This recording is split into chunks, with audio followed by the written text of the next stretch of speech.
Assalamu alaikum. Eren salmino nokku ka won ɗon nawna selli therapy.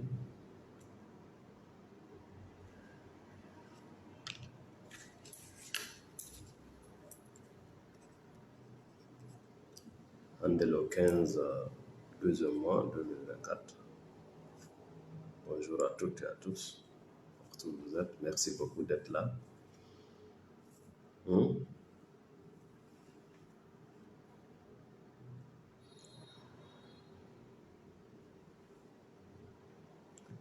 Wata jabu jonnugol gagnoma on lowre ka nder gurdam ma.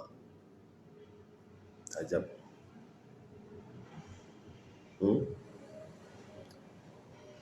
wata jabu hande buyi e moɗon gurdanji monɗi ko woɓɓe woni on utilisede, ko woɓɓe woni profitude de vos biens, de votre temps. Parce que da wiya aduna on ko ya immo darnamo, tu ne pourras rien faire parce que tu vas pas vivre toi et ils vont vivre. Merci Hamidou Diallo, salamu alaikum. Wata jabu jonnugol gagnoma on lowre ka gurdam ma.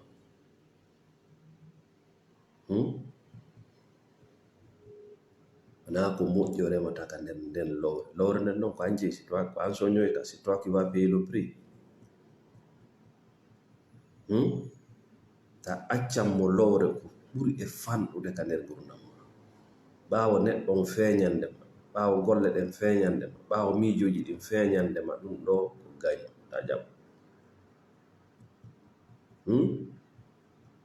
bani adama wuugay tum bani adama aduna o lanna ko ɗum wiyete macca ngal. People using people. Ha aduna o lanna woɓɓe wuugay woɓɓe. Sa famal nde ɗo yewtere, tu vas continuer à payer des factures pour rien dans ta vie. Partagez le live, mettez les cœurs, on est le 15 deuxième mois 2024 sur la page de Nawna Selli Thérapie. Merci d'être là.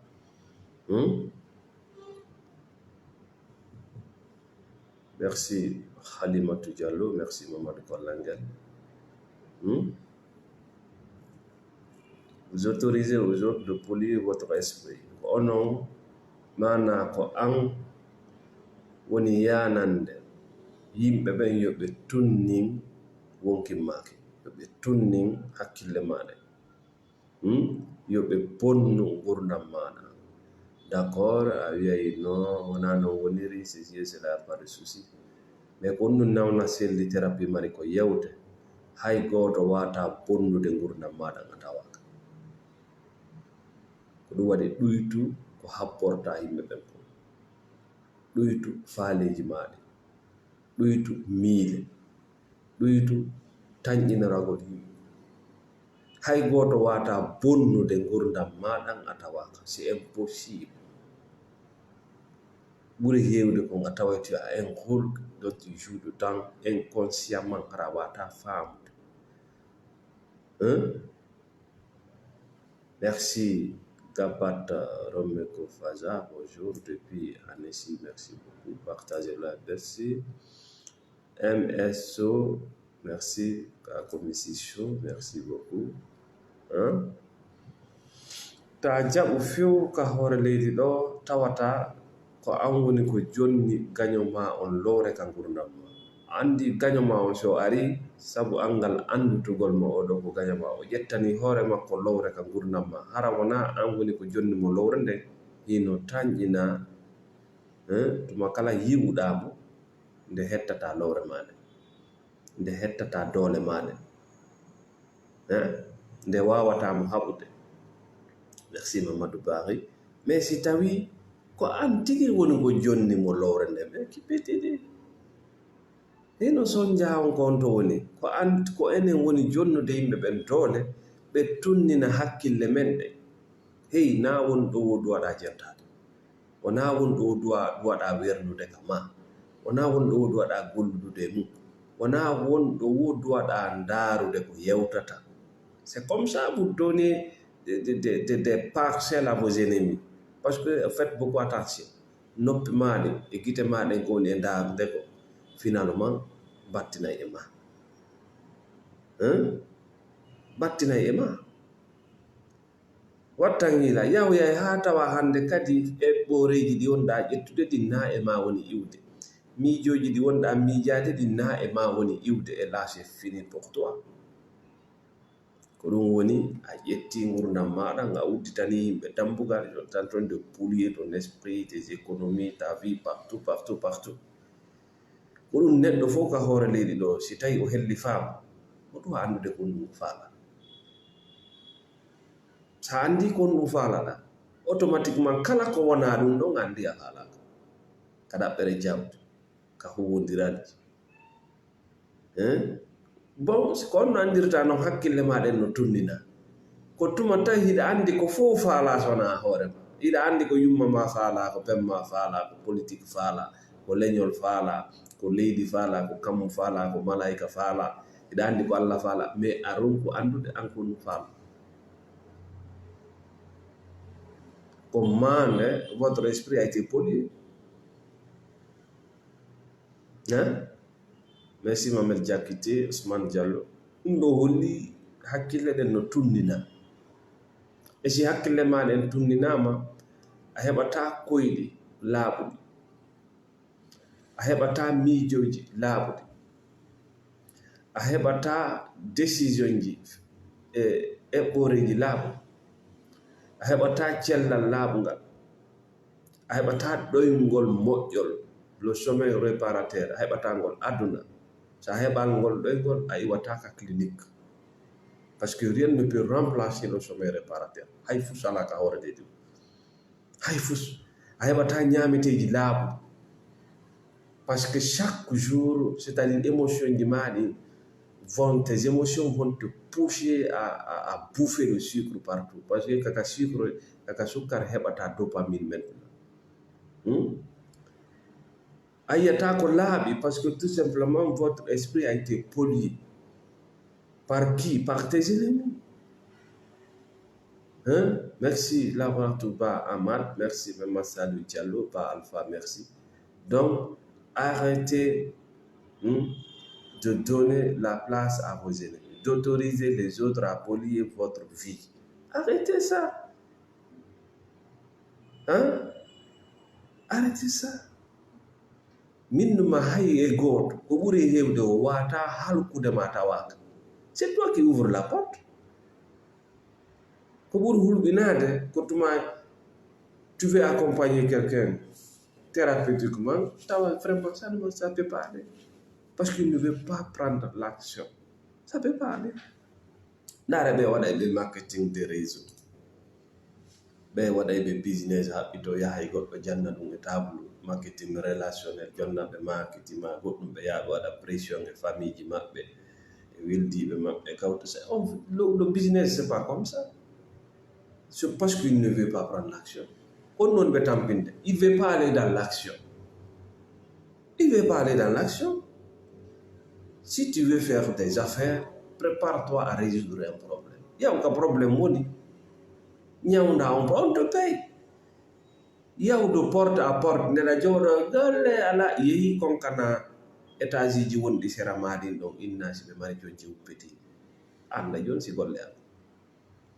yeehi e ɗi restaurant ji ka tawata golle no sattiri ɓe ti waɗa remarqué des restaurants tawata vraiment golloɓe tigui ma piqué fiyen là-bas volontairement hayji ko ñamgol ñamo yahar et là tu apprends un métier secrètement ɓe anda yiɗa janngude métier e jungo ma un jour tu peux monter tes propres boîtes yeeɗi business ka tawata way ko ade goto pette woni e nder boutique wi molnagi mo gollude mo maapi nano e ñaamo no rentre pas dans la boutique on ka dambugal hey kala ko hato jinɗa tawata ko ya affaire mo doga yaha je suis là yaha mi waɗane ɗin course ji ɗon hara faire mal boutique ma mais voici tu commences à capter ce réseau mais vous ne voulez pas rentrer dans l'action c'est-à-dire chaque mon ko yon jooɗo piiji ɗum fof ara tawa voilà comment l'ennemi va te détruire. C'est comme ça l'ennemi va profiter de ta vie. Il va polluer ton cerveau. Les religieux, les familles toxiques, donc ko ɗiɗo laawi gagnant on arata parce que tu veux iɗa faala honno iɗa faala soñde ko are maali. Quand l'action n'est pas là, rien ne va bouger. En anti et réseau de marketing calcule où se trouve l'action. Ça y a l'action, on intègre qu'à l'acteur, on n'entre pas dedans, même s'ils ont des produits à vendre. Ay ko yaw bittina musidɗo ma ɓuttina kawtal ma anduna golle jokkuɗa siɗa natude e affaire il faut ko ya miijito long terme réseau ma mo créata o à long terme. Alpha Salou Barry, bonjour, vous êtes sur la page de Nangation littéraire. Donc ko honno noon ɗum ɗo wawata gasirde, honno wonirta tawata hande kadi tu vas pas autoriser les autres à polluer votre esprit. Mi halna on ɗo boy e moɗon ɗo hakkille mon ɗen no tunnina immorde e aadaji ɓe maaki ɓe wiita fof ko penale kala ko naati ka nder hakkille si tawi wona ko laaɓi andu ko tuuni, ko laaɓi ko naɓete e ko laaɓi, ko tuuni ko naɓe e ko tuuni. C'est ça. Ko soɓi kon e ko soɓi kon.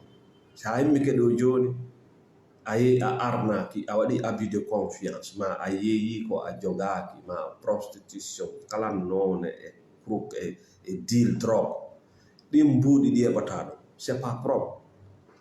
Ñamete mo sodoyta ɗin ɗon ça salit ton cerveau aussi. Qu'est-ce qui va t'arriver? Ɓayi tun hande kadi ƴiye ɗe e kucce ɗe e muscle ji ɗi sont salis. Hande kadi ton corps va aller vers ce qui est sale. Wiyata bana adama hande kadi il a une belle femme à la maison, un beau gars à la maison, mais la personne va préférer aller se prostituer ailleurs. Non, c'est le ɓandu ɗum wawata yaade ɗum. So yiti e sonnajo makko daganide mo, il n'y a pas de plaisir. C'est pas compatible spirituellement. Yaada pièce ɗiɗi wata nanguidir. Nano laaɓi ɗum ɗano sowi donc ko be o yaaka yaasi eno woodi makko na ngari na fus manka mais il préfère aller se prostituer dehors. Arrêtez de polluer votre esprit. Mamadou Sarafo wattana ñiila aduna mo wonnan e mum on woɓɓe wuugay tun woɓɓe e laawol ɗaɓɓere jawdi woɓɓe ko wuugooɓe e laawol ɗaɓɓere e yeeso yaagal woɓɓe ko wuugooɓe e laawol jibingol hay jibingol woɓɓe ko woni heɓirde ɓiɓɓe ko ɓe wuuga. C'est tout. Kadi ɓe nodda ɓiɓɓe ɓen e darnugol aduna on e folutirgol yimɓe ɓen. L'enfant là ne va pas vivre sa vie. Ko honde ɓe attiɓe ko ɓe darni aduna ɓe dimnini aduna e to heɓaka wuura a wata darnude aduna. Sa wi a darnay aduna o a maayay e yoɓugol facture. Tu vas pas vivre, tu vas exister sans vivre. Tu as une vie à vivre. Hiɗa mari gurdam ɗan duwaɗa wuurde. Hiɗa mari gurdam ɗan duwaɗa wuurde, mon frère, ma sœur. Hiɗa duwa weltinde hoore ma. No woodi sanga an kadi hiɗa duwa wuurde. Aduna na golle tun kadi. Wona folotiro tun.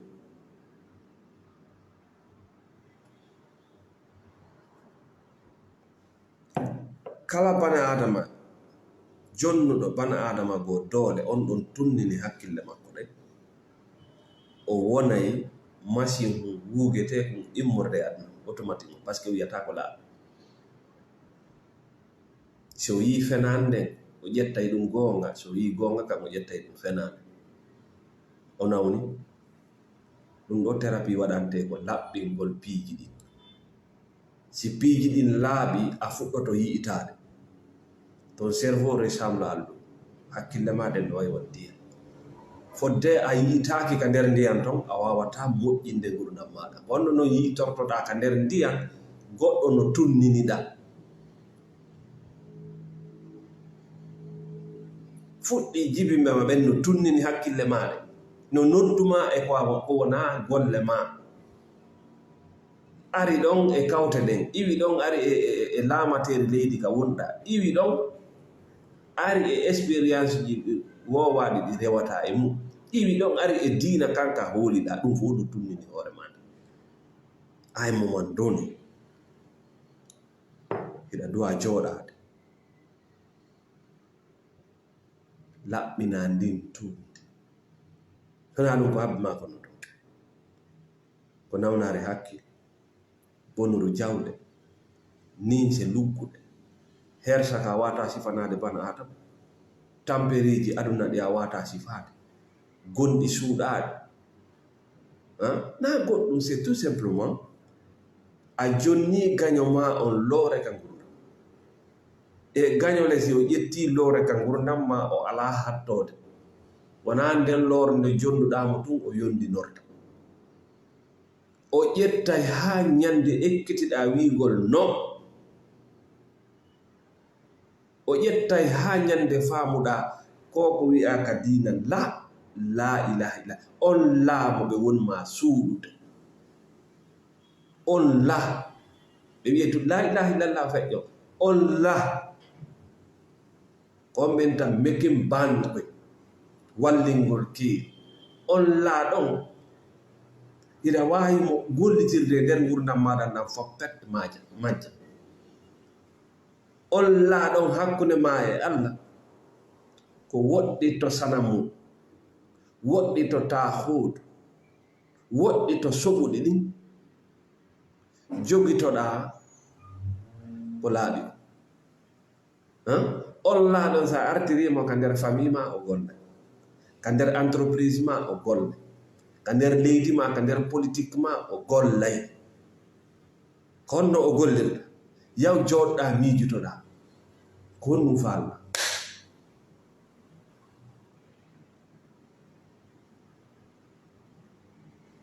Kono faalma a senndidiray noon ɓay ko a ɗiɗo, hiɗa ton authentique, hiɗa ton fake. Si tawi ko e fake, ko e fenandejo wonɗa wiwde ko faalaɗa, ɗum kam en waynoɗiri, par ce que a jotto woni ko fof faala ko wiya ko ɗum faalaɗa, et là c'est fini pour toi. Wona fof a nandata e goɗɗo, yaw wallina honndu, goɗɗo wallina honndu, anday siɗa nande goɗɗo, yaye takkon kolli, anday siɗa nandi goɗɗo. Sifa ma arata aduna, sa iwi ɗo sifa ma arata, ko arɗa ɗo goɗɗo arani wawɗo ba ma.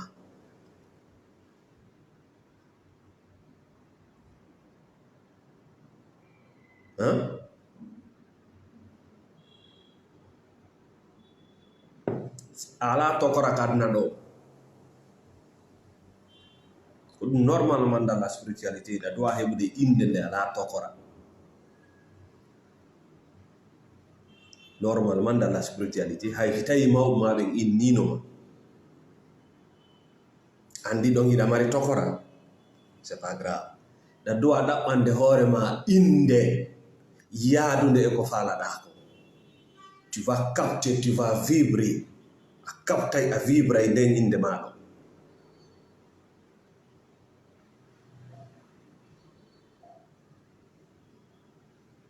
Iɗon jogii inde goo ko ganda hay ko firi, c'est dangereux.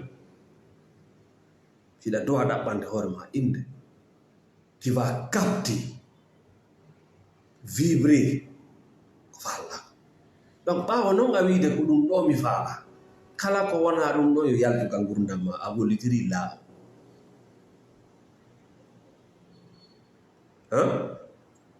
Ko ɗum woni joni ka saria business, ka saria les lois des affaires, ko ya ndaaru gollal tawgal c'est légal. D'abord c'est légal et c'est consommable, et puis tu te lances. Ɗum ɗo no tagi ko juutuɗa yeyde ɗum ɗo a suuɗota, ko juutuɗa yeyde ɗum ɗo e nder duuɓi noogay a hersirta ɗum. Si ɓiɓɓe ma nani a waɗino ɗum, lance ɗo a andi ɗum ɗo c'est consommable, yimɓe ɓen gollitiray, yimɓe ɓen hatoñi, lance toi. Ko lutti kon fof ko ñoogo wordo warda, yomi looto ɗum, yomi moccorga, yomi po ɗum fof ko tunningol hoore ma nde. ɓe tolninayi woni hoore maande. Ok, ils vont salir ton cerveau. Hiɗon waɗa torare Allahji goo, hiɗon waɗa wirduji goo, hiɗon looto di'eɗe goo, hiɗon waɗa mystique ji façon ji goo. Kono woni bloqude gurdam on. Vous détruisez vos étoiles sans se rendre compte. Ok, parce que wonɗo wadde on ko soɓuɗo, c'est un ennemi de Dieu. Wonɗo ma jonnude on ko soɓuɗo. Il est en conflit avec son créateur. Donc o yetta soɓe o wuja e ma. Yalta ka yaasi mo fottuɗa o aña innamiɗa añamiɗa goto guerano.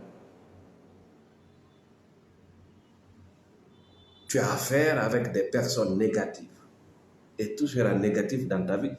C'est des lois très simples. Andu ko honɗum faala noy wa fokkutuɗo e saare. Joni an a fokkitiɗa faala yawde e leydi kaari.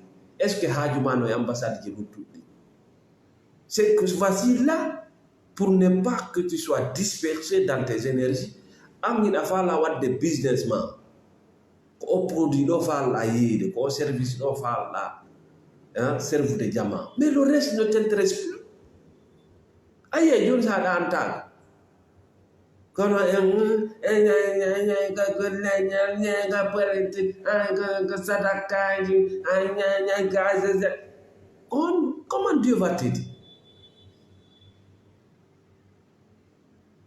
Kono Allah wallirayma a anda ko faalaɗa, a anda ko woni urgent ko wona urgent, tadi kala ko kesitiɗa dari ɗo.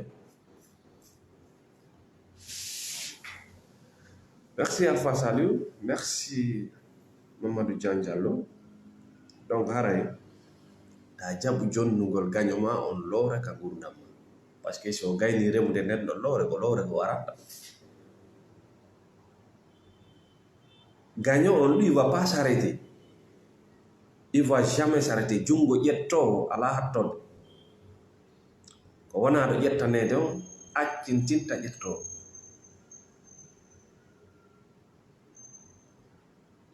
On yetti ɓiɓɓe mon ɓe yiɗon jonni ɓe yimɓe tunninayi ɓe hoore maɓɓe.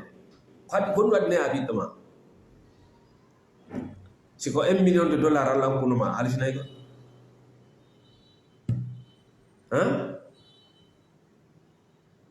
siko $1 million siko kange kilo wulure Allah hokkuno ma halfinayno goɗɗo. Awa o ɓiɗɗo ma no ɓuri ɗiɗo ɗi kala, si tawi a wawi mo newude needi moƴƴi, a wawi mo jannude métier kellu no ɓuri ɗi kala, fi bana adama no jaasi kamen. Sa yiiden tampi ko fi bana adama hayfina ha feƴƴiti. Kono hawkata ɓikku ma. Criminel que tu es un criminel.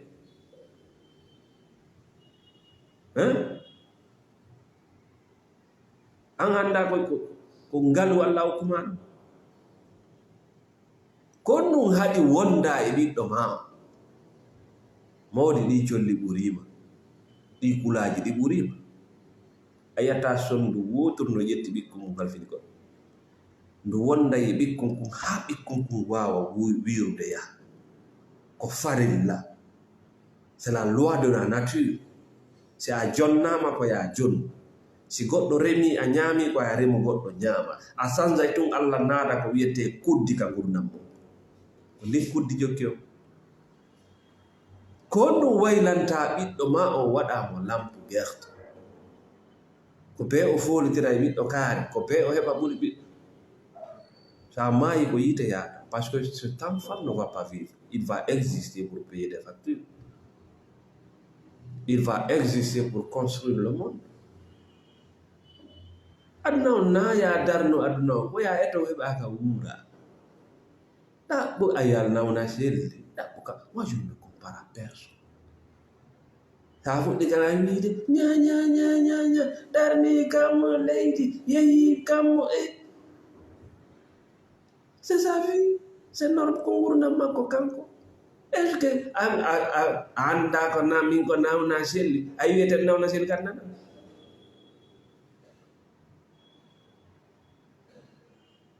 An kadi sida fala yawde ka kam maɗi yaha on ɗum annitinta ɗum namda si jagi ka ko ɓurda makko ko jeeyi ko nga jeeyata ɗum aduna o lanna c'est pour lui sida fala an kadi yaw ɗaɓɓa ɓe ɓuttinan nawna seni.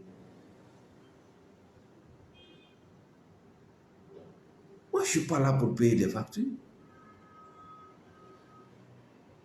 je suis là aussi pour vivre. Wona mi yaltumi jinda kono jindanta goreɓe ma min mbiɗa mari gore kadna ɗo a yi gorejo am min mi ala gore mi ala nandolla sakko mi heɓa mo mi fulutina. Merci Mariam Balde, merci pour le soutien, merci Alpha Sadou Paris. Donc sonja en compte, vous prenez vos enfants, vous les redonnez à des personnes qui vont polluer leur esprit. Mais Allah ne vous voit pas. Si hakkille pay kun tunni nam. Honto burata tunne ko hakkunde 0 à 10 ans. Donc sa wondali e makko o yi'ire ko wondi e nafa o nanire ko wondi e nafa o hisaka hakkille makko immorde e penale o wawa wadde paykum yagal makko ngal hara o ɓittinaka jogaka jogande mokoba ɗo yiyata paykum kum heɓa 10 ans no joga jogande mokoba ɓenna paykum kum no ne'i ko peppale. Ils sont en train de polluer l'esprit de l'enfant. ɗum wonita naafiwiru molanadu nandollaru molanadu nafata aduna o nafata hay hore makko o nafata.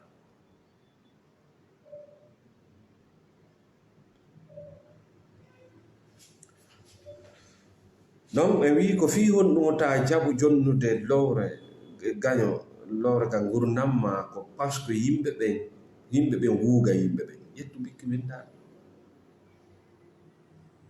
politiquement, religieusement, économiquement, yimɓe ɓen socialement wonɓe ɓen dow ko woni golle maɓɓe ko wuugugol wonɓe ley ɓen. Ɗum ça on formule changeata aduna, c'est toi qui dois changer.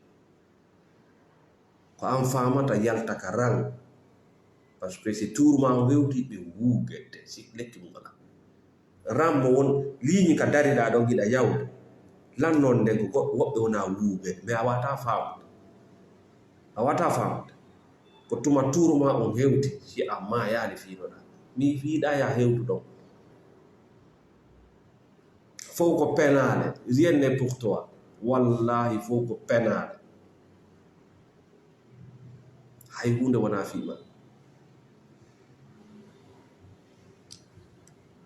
Yaltu karang à partir d'aujourd'hui, yaltu retire-toi yaw joɗoɗa Allah no jonnuma hakkil miijitorɗa hoorema ko honɗum mi faala ɗon noon no metti fi. C'est le point le plus difficile dans la vie d'une personne dont l'esprit a été pollué. Parce que sa yaltini ɗo yimɓe sappo anni ɓe kono faala o panikoto directement kono faala taway il est complètement paniqué parce que il est pollué, il wata d'esprit buy e maɓɓe wowtino question réponse landagol l'esprit est calé. Nodduɗo goɗɗo ina ko ɗum faala mais il peut pas te répondre andi o anda ko faala mais où tu vas dans la vie a anda ko to ɗum faala hiɗa voyage de anda sare ka yata mais a yada e won ɗo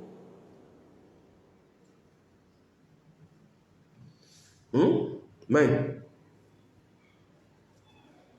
wota jonnu gaño on lowre ka gurdam ma ta jaɓu ta jonnu gaño on lowre ka gurdam ma kon ɗum woni gaño kala naatuɗo ka gurdam ma tawi kanko mo heɓude an ala heɓude kanko mo nafitorde an ala nafitorde o gaño.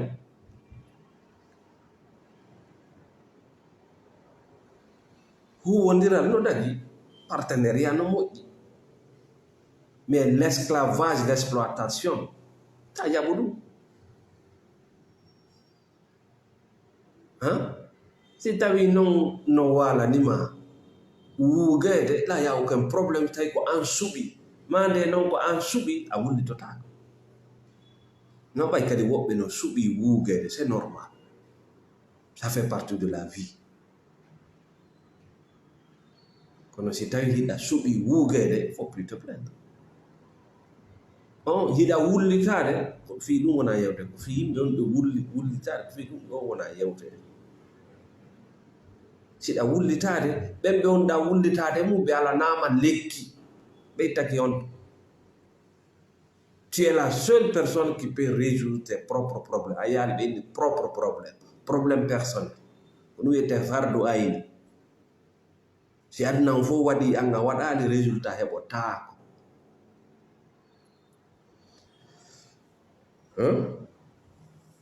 Joni noon ko on no wawata ñawdirde probléme ji ma ɗi are noon ka solution ɓenayi haalɗo tum sans solution wonande faalaɗo prendre des décisions pour sauver sa vie. Il faut sauver ta vie.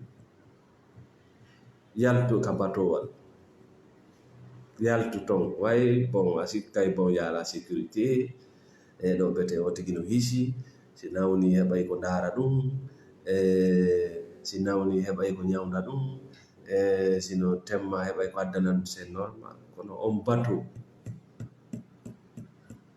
ngal batowal ngal nanata inde mum ɗon c'est grave. Wonɓe ɓen dow ka bateau ka étage dow ko ƴiiƴam wonɓe ɓen ley yoni arde wona liƴƴi de ɓen ñaama ko onon kadi ƴogata ndiyan ko ɓe lootorta. Yaltu ka batowal janal yaha moƴƴinana hoorema laaɓum hawrukum ɗon a yaha yungoɗa kam a faalaɗa on appelle ça la liberté. Yaltu ɓay andano no hommo moƴƴini bateau anda no ngal moƴƴinira donc a andi a yehi yaw lesa laana ma kan yaltu ukkoɗa ka nder ndiyam fuppoɗa yaha ka ginti lesa laana ma kan ara ɗiɓaka ka nder ndiyam goto wiyatama ƴawru jolda jooɗo ɗo ara o leer yaltu yaare ga no goto wiyatama min mi ala on fewno ɗo ka hoore leydi wiyolan ƴaw jolda, il n'existe pas. ƴaw jolda jooɗo arti wa sawdu non tiɗa hato jeniyan a landotola mi haalane tangan on waɓutuwan on faale an on kona faale an ko ɗum woni banaɗa mo sa ala ɗon ko ɗum ɗo saɗa wawi ɗaɓɓitude ɗin ɓogge ɗin galaɗe ɗin kolomboje ittaɗe tu vas souffrir. Joni noon ko honto lekki kin woni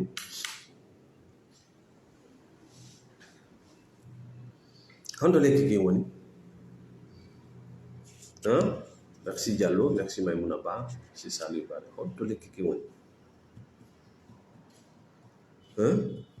ko be fama solution ko honto woni andi Allah wi'ima himo ɓattima ɓuri ɗaɗi daande maade.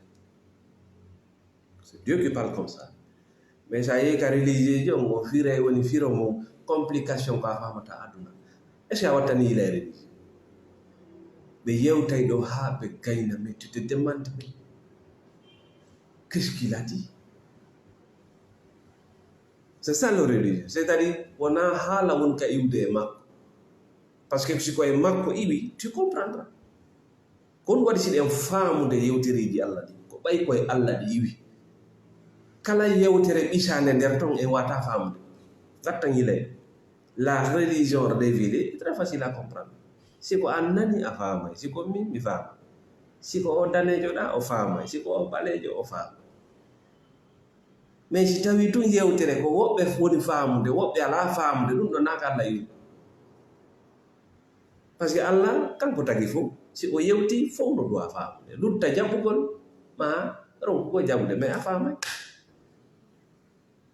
Si tawi tun yewtere ari ko woɓɓe faami woɓɓe ala faamude naka Allah iwi koko fefi nder faamotako parce que wona taguɗo ma wonma yewtude aywa pièce si société moƴƴinayɗo oto pièce yiɗi ɓe moƴƴini fiiɗe e otoje ɗo luutondirta si luutondiri ƴettaki nandu tun kono na goto golluɓe mécanique ɓe no andi holɓen ka ingénierie affaire piiji buy courant no andi. Donc la solution c'est quoi? Si Allah wima mo ɓattima ɓuri ɗaɗi dande mande andu sa heɓi probléme ma heɓi soñdia ma heɓi fitina si a gollitirali ɓurɗo ɓattade on darorde yimɓe ɓen ka gurdam ma nafattama ƴettude ɗum.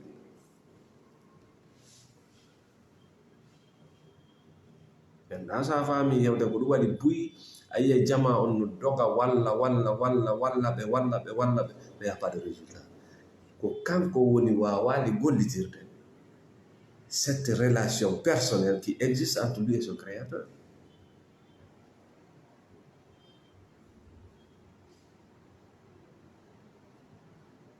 woni ko a bonɗo woni ko a moƴƴo Allah wi mo ɓattima ɓuri wonɗo o woni. Donc ɓurɗo ɓattade on duwa faabinede mum taw si woɗɗuɗo on nafe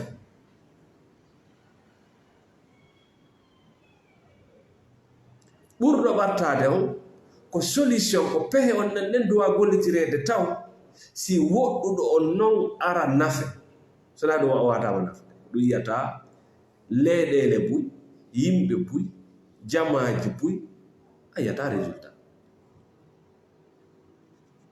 ko ɓe juuti gollude a yiyata kono on ɗum hatta yiya ko ɓattiɓe kon ko duwa ɓattorede kon ko ɗum ɓe woni sakkitorde. Dieu est à tes côtés. Si tu n'arrives pas à comprendre cela, l'existence des gens ne vaut rien.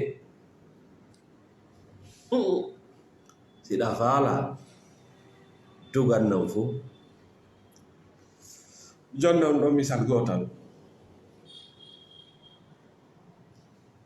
J'ai accompagné une personne mo wonduno e problème ji ɗi ala jittade malgré jama on no faabade imo wondi e probléme ji mo wondi e nawna c'est-à-dire o yalta e o probléme go kadi an o yalta e nde nawnare ɓe inna ɗo no o clinique kaw naɓa ɗo machallah pouf goɗɗum go ɓen. C'est la formule là qui a changé tout dans sa vie. O formule ɗo ɓay min hewti ka thérapie o parti ɗo. Heureusement il a fait quoi? La conscience de travail man andi buy emen ko watta so yalta e probléme ko golle ɗen woni e waɗata kanko ka jaka ka fiɓande makko ko relation ji makko ɗin gandal makko ngal jawle makko ɗen andidiral makko ngal sababuyaji makko ɗin ko ɗin woni jikke makko ɗen ko haysimo yewtude a ndaara e tawa tigiri barki Allah on no ɗuuɗi. ɓayma yewti ɗo il a commencé d'abord à changer de paradigme mental ga taw ga kala ko o jooɗotono o habbora yimɓe o geri ha o décharge ɗum ɗon watti hande kadi kala nodduɗomo ene fiyake ma on pro inna je n'ai plus de problème Allah ñamdani no problème il est toujours dans le problème mais o fuɗɗi wiide je n'ai plus de problème ɓenna nawnande ɓennan mi nawnande kadi konto e ɓuɗale ko ennan noon Allah addi probléme ma on ɗa ka juste blanni a plus de problème ko on tuma noon Allah hersata jeyaɗo makko par ce que o wonda e goɗɗo goo hande kadi Allah hersete nde o ronkata wallude a wonda e goɗɗo koko joɗotana Allah hokkata no hewta andin tun Allah ko kanko pet marɗa ko fof no natugol ya latif suratul kafi boja andini Allah ala giɗo ande kadi ga aduna ala giɗo sona kanko, laisse tomber le reste, ça viendra naturellement. C'est ce qu'on appelle la connaissance spirituelle. Lanni ala giɗo sona ko ɗum holli a humaki nokko sona e makko, ɗiya ɓoggi fof taƴi. Donc finalement ɓoggol makko ngol beygol ɓuɓɓa. On a vu ça, yaw ka nder Qur'ana janga. Aray e sayi annabaɓe ɓe heɓa sattindeji, ɓe heɓa sonjaji, malaika ɓe faale additagol Allah, kamɓe ɓe faami gundo o.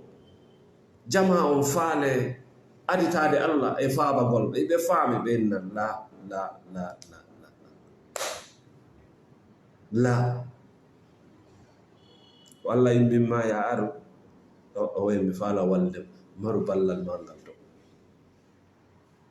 Allah no andi fiya obligatoirement a tori ko ɗo a torete ko lutti kon fof jokkay, parce que ce sont des créatures. Si tawi a attori ko attorte ko, hasbunallah wa ni'mal wakil, la ilaha illa anta subhanaka inni kuntu minaz. Sa attori ko attorte ko lutti kon jokkay, mais sa sakkitori ko attorte ko tuma ronkoduɗa e clinique e avocat e jama fop ronki, mbile ronki fop waɗi poison je ma ronki, solution ji fof ƴettama ronki, innanoyɗa torade Allah. Ça marche pas. Ça ne va jamais marcher dans ta vie. Wota wi kadi fi ɓay min mi juulata tan mi toro kombo jannuma Allah no wato ñine ko juulata. Allah wima kanko mo hato ñine julde ma.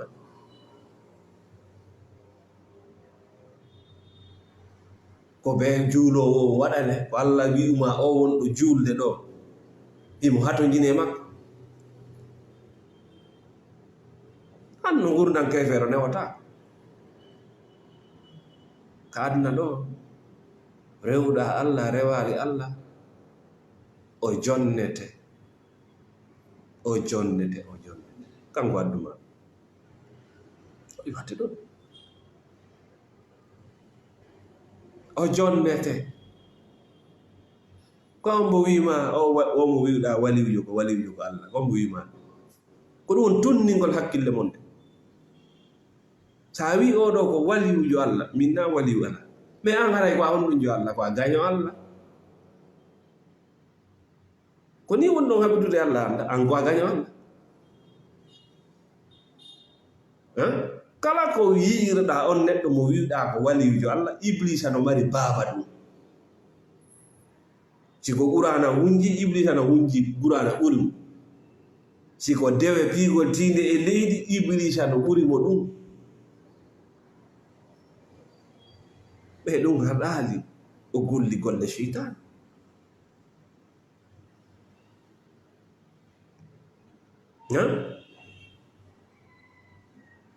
Waliw Allah hino woodi, waliw yimɓe ɓen no woodi, ko giɗo yimɓe ɓe. Faites la différence. O mo wonɗa wiide waliwjo ɗon ko giɗo ma an, ko giɗo yimɓe ɓen, c'est normal.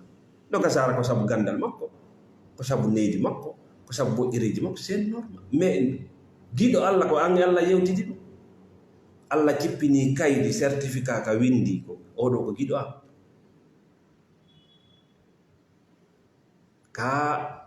C'est ça la réalité. Vous poliez vos esprits ko giɗo yimɓe ɓe. Après a dit oɗo ko giɗo am, imo welame sabu dewe makko, sabu gandal makko, sabu nunɗal makko, imo welame. Kono ko giɗo Allah ko hompo jonnuma on certitude. Parce que ko Allah dowa wiide oɗo ko giɗo am, an Allah o yewtay joni, an Allah waddi yewtude. Hino ñawngu kay wata et finalement tu vas payer.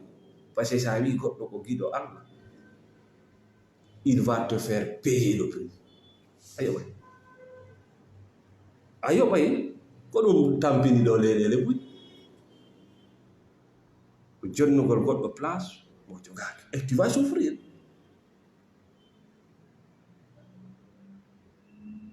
Sa acci yiwde nawna selli bana adama simple a fuɗɗike yide nawna selli goɗɗum go tu vas payer. Ko be anda nawna selli c'est une simple personne, ñaama yara e wula e maakoto tampa e weltoto kene wala c'est comme une personne comme toi kon tuma wawata faamude yewtereji ko nawna selli yewtata ko ƴetta ko nafata kon tertoɗa kono sa waɗi nawna selli ka o wona a ƴettay ɗum ko kala komi haalɗo a ƴettay moɗa e laati wa paye le prix parce que na komi haalta ko fof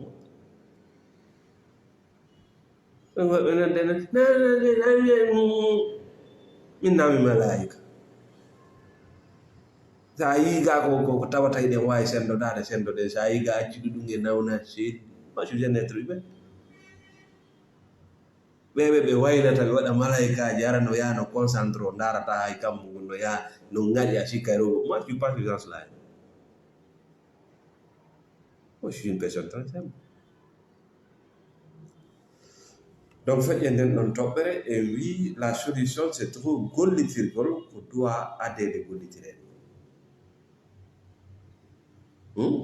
kala moƴƴere nde heɓuɗa ka hoore leydi ɗo weltanagol arande nde yo taw ko Allah wonɗa weltanaade ɗum waɗi so wiye alhamdulillah kono wonirɗa na tu vas souffrir docteur jono waawi o sokara jono waawi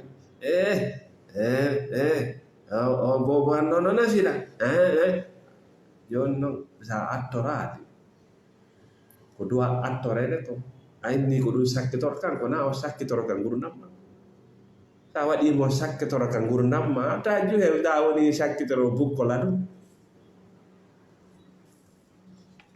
donc nawnaje ɓuyɗa wonde mum ɗe dikkata aduna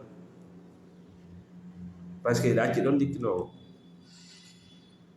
probléme ji économique bus hiɗa mari hiɗa acci Allah ɗo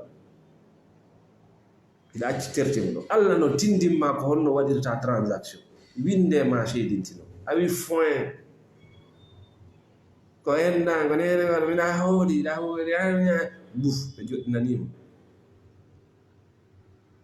mi haalde jawdi imanu julde no ka men mbiɗa gooli ɗum ɗo jama no jogii imanu julde imanu ittugo zakka imanu commandireja yawgol hajju kono imanu ɗaɓɓere kaalisi ala ɗuɗa par ce que a yiyaɗo joni mo mari iman 5 millions fodde hewtare 5 millions o wujjata donc mo mari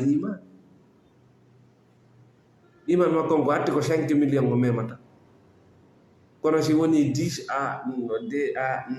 oui si woɓɓe iman maɓɓe ko 50 briques si feƴƴi 50 briques si memi 100 iman o yeehi aywa wala wa goɗɗo inna kanko o waɗata hunde ka mi yarata beere ñamata kosa bon a yarata beere ɓayno ɗo 1 million fo il faut prendre astafirullah 2 millions 3 millions mo mari noon probléme bon 5 millions imo mari probléme ji économique o ayeegi sa hoore nde woni ɗiɗi ɓeere ɗum ɗo tun e beteke sa memi ɗo les 5 briques a yaha heɓaɗa moto ala gollude heɓa ko golla yandi ɓa o memi o andima noon ko ɗon hatti min jeenata mi jeenat no ɗo sanga non wota feftinde ña 500 fuɗɗike teddude 500 dollars arrête ça tu dis quoi arrête ça je donne 5 je n'aime pas ça tu sais mais faut pas me provoquer imanu ko ɗon hatte mo si janga famal ɗum fi gurdam banare ma tiwra toujours des problèmes parce que a yiyata nako wali gamma ba a famal donc lannode yewtere men emi yi si tawi a faalaka jonnude gaño lowre ka nder hoore ma ka gurdam ma ka jawdi ma ka économie ma ko be andita gaño andutugol gañawno hato jini e waɗugol formation ji janngugol fi makko janga moddik tactique ji makko ɗi ayɓe goo gonno ton wona bani adama dariɗo ce qui fatigue aussi déjà ko miijoji ayɓe goono ton ko so'andeji des émotions ayɓe goono ton ko kulolji woni e ma hara ɗum ko mawɓe ma remi e ma ko diina kan remi e ma ɓe hara ɗo fi lette gaburu fi jahannama si tawi tun ammiji ke sa waɗi ngal ɗo golla Allah yafantako ma c'est fini pour toi Allah falaka na yo hewtane ton waɗa ɗo golla yiya hoorema malaika no luubo ma ka gaburu gayi no ko fiyo waɗu ko Allah landima ko rectifie toi tuubu ruttoɗa ka Allah terto ɗum terto artirgol ɗi miijoji par ce que si ɗi heewi ka nder hoore ma ɗi tunnina e hoore ma nde wonda e ɓa duwa ka wondude wonda e kulol ko ɗumen da insécurité hara ala kisal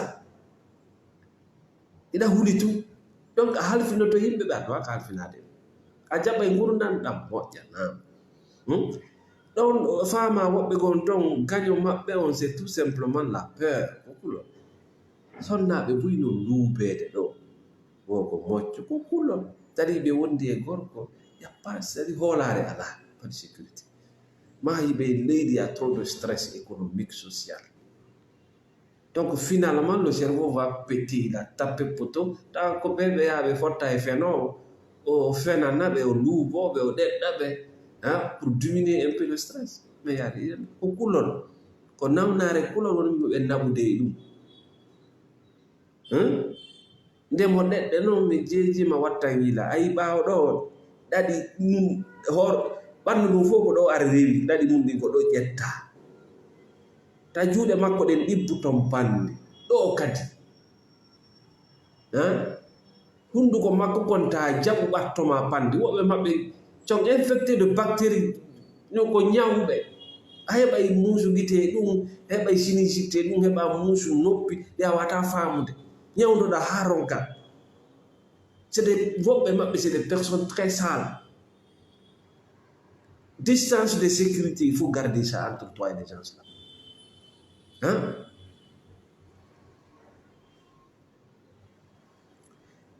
négativité hara anko ko si weeti bimɓe awditi téléphone ma o télé ma o anko fi négative tun leñolngol ngatiɗa ɓe pippiriɗa ɓe yaariɗa politique pooɗiɗa ndene bombindiɗo leydi temedere mayiɗa yaltoyɗa gurna ana jogiɗa aduna on ko deux pôles négatif positif kono aduna o lanna waywa jemma e ñalawma ko moƴƴe ko boni ɗum c'est équilibre ɗum équilibre ta aduna o annon si tawi a yaari sengo woto fantaisie a identifique e ɗum ɗo ko min ni ko menen ni mais ils vont te bombarder avec des négativités chaque matin ka diina waɗu diina ma kan yiwaɗo politique falɗa wadde waɗ politique ma yiwaɗo ne s'identifie pas menen ni manen ni enen arde ɗo min waɗi a finay bimbi haaɗa ha kiiki janngo kadi ɓe daarane programme keso. Il y a les gens qui vont se victimiser durant toute leur vie. Il y a toute action pour changer leur vie. Ça leur risque et péril. C'est tout ce que je veux te dire. C'est juste des illusions. Andi no ange goɗɗon kafa goɗɗo so yewti ka sende ayata ɓe mun ɗo ko be ekkitoɗa jangugol ɗaɓɓitugol learn to identify. Apprenez à identifier les pensées négatives. ɗum ɗo noon no sattiya parce que kenen ɗin pensée ji ɗin miijoyɗi wiyeteɗi nege kama ko positif wiyete ɗin positif moƴƴin ɗin kama ko négatif andi wata gasude donc ara ko ɗo wonde hattude hannde emi wi ko arande laawol ta jaɓu tunningol hakkille maɗen ta jaɓu kadi goɗɗo tunnina hakkille maɗen c'est très important fi wonɗo si hakkille maɗen tuuni a wonay wuugeteɗo si a wuugama ko facture yoɓata a wata wuuge Ah oui, quoi, on est facture. Tu vas pas vivre. Merci mon frère dans ce moment de sourire, le grand sponsor. Ah, what a wood. Lando yobo facture. Ah, what a wood. Est-ce que andi sur ko facture o fima wonda yobde tinda mais ya ko dudata ayal nawna selli il faut voir mais je m'en fiche ya gani mais non mi ngaw katala nga bawa aka ka ngesa am yaata ngesa am hay si banjanda ko don biyaata leer le fala o foto fala o yatta mi ba gesa goddo astaghfirullah goddo wugala non c'est terminé ça c'est fini. Donc, avec le Ngatudande, mais les sponsor de Info. Depuis l'Angola, dans ce coup, Mamadou Sule, le grand sponsor. Merci Wouri Diallo, merci Boubacar Lidou Diallo. Merci Kalaoun Beso de thérapie de Djungana. Il a des problèmes kada perma Djaoudi. Kada Wondi Galjima Deoul. Association de Moussida, n'importe quel problème. Hein? Faut contacter Nauna Sile. Pour vous tailler du goyit. Mais révitons. Idu e rewdo ton ko nda banta solution goddo ha hande anda ko tan no wewdi nyamo sadaka il va te créer des nouveaux problèmes hina da ba jawri a wadata inventaire. Moi je préfère les inventaires continus chaque semaine wada inventaire ƴeewi to da awa chaque semaine kondu naati kondu yalti kondu lutti kono won commerçant kono no golla tum na golla tum reedu mun no fati tum ita nder lanna inna hunde me heɓal honɗum heɓata hiɗa anduno ko wonno to hiɗa wonde e suddiɗo eɗa wonde e gorko wodi anda c'est quoi l'intelligence émotionnelle andi a fatay par ce que an neydi ma ndi ko moodi an himo duwa ko ɓengu an himo duwa o gadna feƴƴi moodi ma no wona moodi goɗɗo seconde no duwa on kala ka naniɗa goɗɗo no duwa ko ɗani no duwa on honɗum o duwa tawi mawdi ma ka janduɗo tawi ko ya newumo ko ande a tam ko an andintamo honɗum duwa on Allah wi honɗum nelaɗo o wi hitawi dewgal mongal ko malayika hulɓinirteɗa mawdi eyi ɗum change zéro c'est on est gurdam bobo. Le mariage, c'est pour les matures. C'est pas pour les enfants. Nyando arega, gonno wadi nyando arega, gonno wadi ça c'est pas. Quand on a biko manor. Si tu as des problèmes au foyer, contacte Nauna Sédité. Pour lui taïdu menen merevito.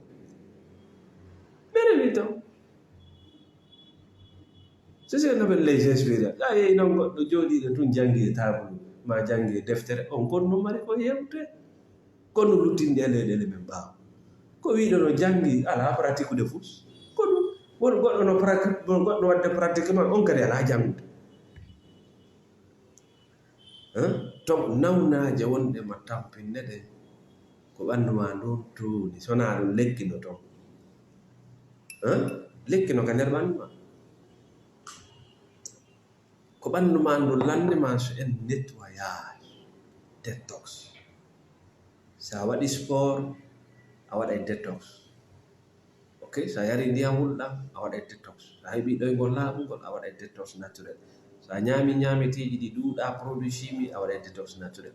No woodi kal lekkele ɓuuri tawayɗe yahay heyre nde ɓooƴe ɗe jogotooje ɗe ƴiƴam ɗam ɗaɗi yaltina kala ko tawi yaadata e mum ayi jooni tawiɗa haa to jiɗe comprimére parce que si gilko ngari ton goɗɗum no warde konko warata gilɗi ɗon no sendidir gilɗi moƴƴi e gilɗi bonni buye mon ɗo teteki mon ɗin boni ɗandi gon ɗum bonni ni o jetta woni lekki wara ko moƴƴi kam e ko bonni gilɗi gono ton ɗi duwaka iwde ka nder tetekki ma yiɗi mari golle ko ɗi gollata nder ton ko gilɗi moƴƴi lekki ki wata sendidirde ko produit chimique ko bombe so wi ɗum lanni donc tetekki ɗin ala partenaire on ga goɗɗo yima wiɗa accita keni foi reedu ma no baloni no yoori no ŋaɗi anda sikkuɗa sella e koppi lekkele ɗe wonata jonnede ɗe na ñamdayɗe ko ɓandu ma ndun wawata nyawdude ɗum woni holorgol Allah sadi ko ɓandu ma ndun pet wawata nyawdude lekkere ɗen ɗuyta woni musinde ma ɗuyta sukaram ma drogue goɗɗum ko drogue déconnecta ngani ma ndi e ɓandu ma ɗum inna ɓutti si fuɗtoyke kadi yaha drogoɗa ko woni golle lekki ɓuuriji amen ɗi ko yahu itta kala tundi wonay ndi sombo tawa ɓandu ɗum wawata wadde golle si ndin tuni iwi tetek ma ɗin ɓiranto hoore mum ɓiro si wawto hewti no mari doole no mari muscuji ɓiro to yaltina ala probléme heyre ma nden si goɗɗum ari ton pooɗay seeɗa ko tawata moƴƴa ko hawta ha hande ma nden sintina ko duwa sintinede ko jogotoje ma ɗen wawa ƴettude hendu laaɓu ndu harana hendu tundi naɓana ɓandu ndu fuu kala ka hendu manki ɗon o boni on ɗon gite ma ɗen wata yiide ka laaɓi bugagol ngo sella nana e ñaama lekki kin koye nder ɓandu ndu woni windu ta premiére recherche lekki kin koye nder ɓandu ndu woni lekki kin koye nder ɓandu ndu woni ko ɗum ɗon wawata sendidirde nawnare ko wona nawnare ko woni kon ɗon ka ɓandu mon c'est à dire o ñamino produit chimie ha joni haysi haɓay nawnare faytay gonɗum woni nawnare gonɗum wona par ce que sen boni donc ɗo wonde gattude hande salminama foppet moɗon salamu aleykum wa rahmatullah